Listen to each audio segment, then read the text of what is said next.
1-800-3393. Really excited to have in studio with us now Gregory Wrightstone, who wrote the book Inconvenient Facts, the science that Al Gore doesn't want you to know about. So good. You might remember some of the controversy over this because Apple removed you put up a really cool smartphone app. Yeah, smartphone app.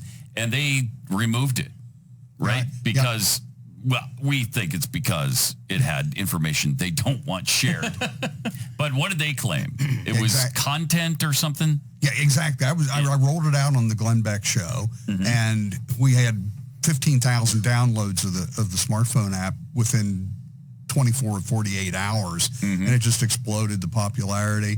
2 days later, after being on Glenn Beck's show, they took it. Apple removed it from the App Store. They said it lacked compelling content. And it was like, I went and I looked at the other climate change apps that they had out there that were, claiming catastrophe. Yeah. Well, these look like failed middle school science fair projects. Well, yeah, but that's compelling content, Gregory. Yeah. That's compelling content. It is back up. And if you can get it by looking for Inconvenient Facts on either Google Play or the App Store.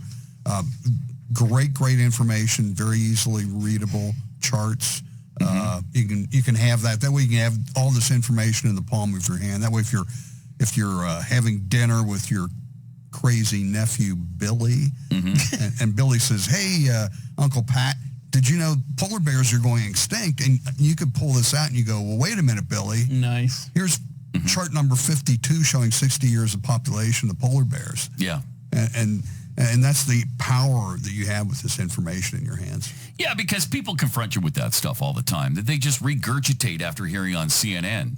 And it's almost always false information, like frequency and intensity of hurricanes going up and continuing to go up, and tornado activity is at record high levels, which is completely untrue.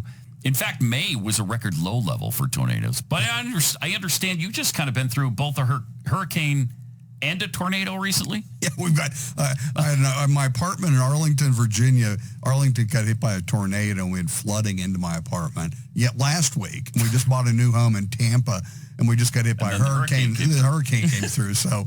so you're being chased by global warming. I don't know if you want me here this Wow, that is, it's kind of scary. We also had the infrastructure bill that has some ridiculous things in it to key climate-related components. It's being called drastic cuts, but what have you seen from the infrastructure bill and the climate change sections in it? There's still a lot of money going into this.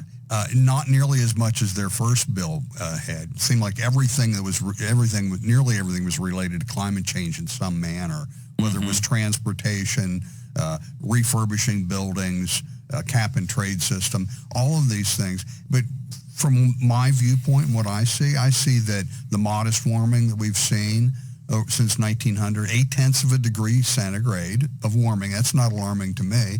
That warming combined with increasing CO2 is leading to an Earth and its ecosystems that are thriving and prospering. Yeah, we're growing more food, which seems good to me. We're breaking records year after year after year. There's no end in sight for crop growth records. And think about it. With warming temperatures, and we are in a warming trend, that means we have lengthened growing seasons. Right. And that's turbocharged by what's called CO2 fertilization effect. More CO2. You remember back in middle school, you learned that with photosynthesis. There's one of the basic building blocks for plant growth. And with more CO2, it's turbocharging plant growth. And that's one of the main reasons we're seeing just these great increases of crop growth. As far as this infrastructure bill, it has $7.5 billion set aside for EV stations. Which are powered right now by diesel fuel. Do we have that tweet, Rob? Yeah, show that if you have it, Rob. Okay, so there it is. The story on this one, what is it? How many miles per gallon does it actually get? I think... it's 5. 5 miles to the gallon. because, you're powering the electricity with the diesel. And it seems a little bit counterproductive. So anyway, these kinds of foolhardy solutions just keep going around in Washington. What can we do to affect a positive change. Look, let's stick with what we have until we find a better alternative. Exactly. Let's just look about the hurricane that hit this Florida this year. Well, if we're going to fully electric vehicles, think about this. They claim that they get 150 or whatever the mileage in range, but that's cut significantly in both cold weather if you're using your heater or in hot weather if you're using your air conditioning. Think about now we've got 3 million people fleeing a hurricane in their electric vehicles. They're all going to need to charge about the same point, and they're only going to probably be able to get 80 or 90 miles from their home base. It's just crazy to think that we can do this. It's really unbelievable. Was it over the weekend when Brian Stelter did his segment? He had David Wallace Wells. David Wallace Wells was the catastrophic author of a book. He claimed that there were 10 million climate change related deaths per year. He said it was akin to the Holocaust. Yeah, worse than the Holocaust every year. 10 million. And it's how did it get away with this? But it flies in the face of the science, the facts, and the data. We know extreme weather-related deaths have declined. They have an increase. They've declined, get this, 99% since the early 1900s. 99% decrease in extreme weather-related deaths. Now, That's a incredible. lot of that has to do with better prediction, be careful. Yes, you can warn them sooner. Right. But it's completely flies in the face, completely opposite of what they are claiming.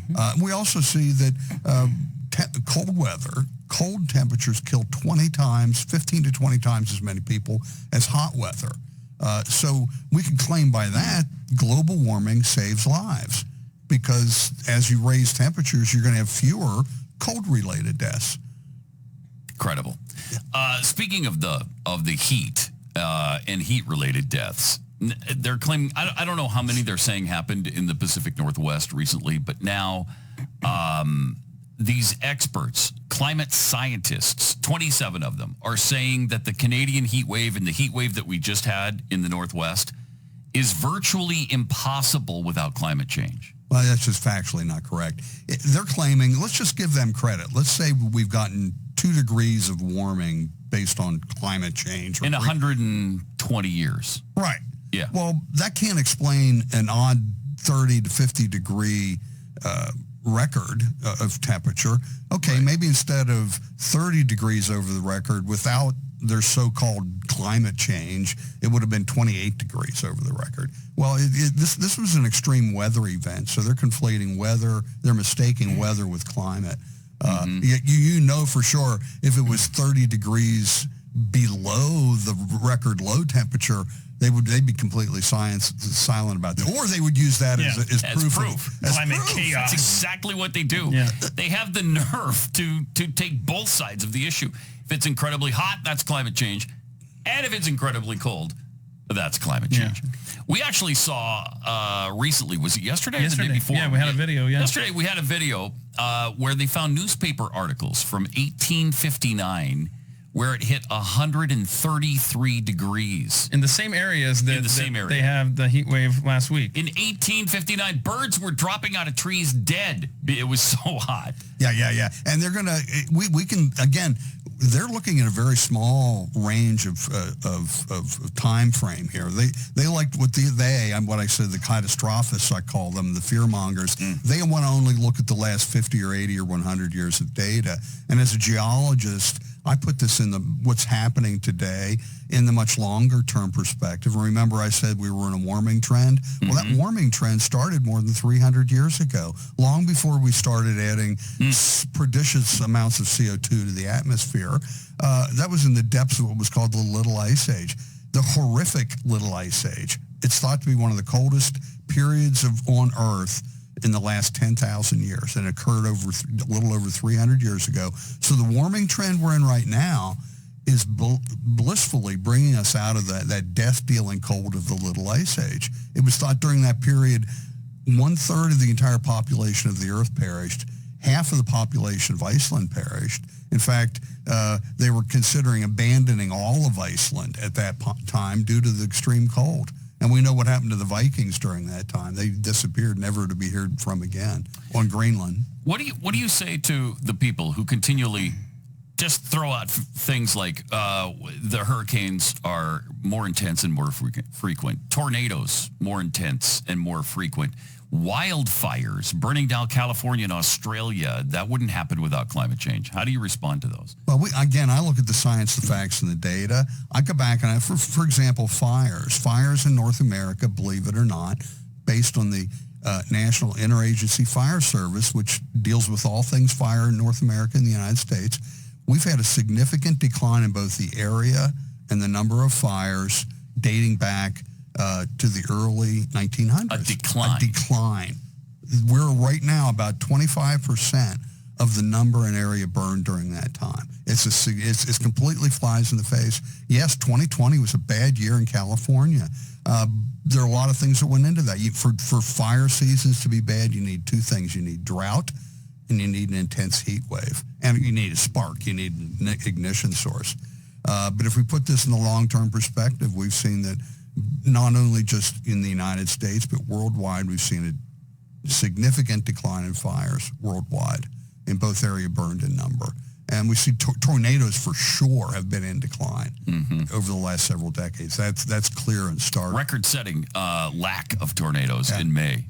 We're speaking with Gregory Wrightstone, author of Inconvenient Facts. We'll talk to him a little bit more coming up in a minute. First, let me tell you about Real Estate Agents I Trust. Real Estate Agents I Trust, it's Glenn's company. He put this together because he had such a bad experience.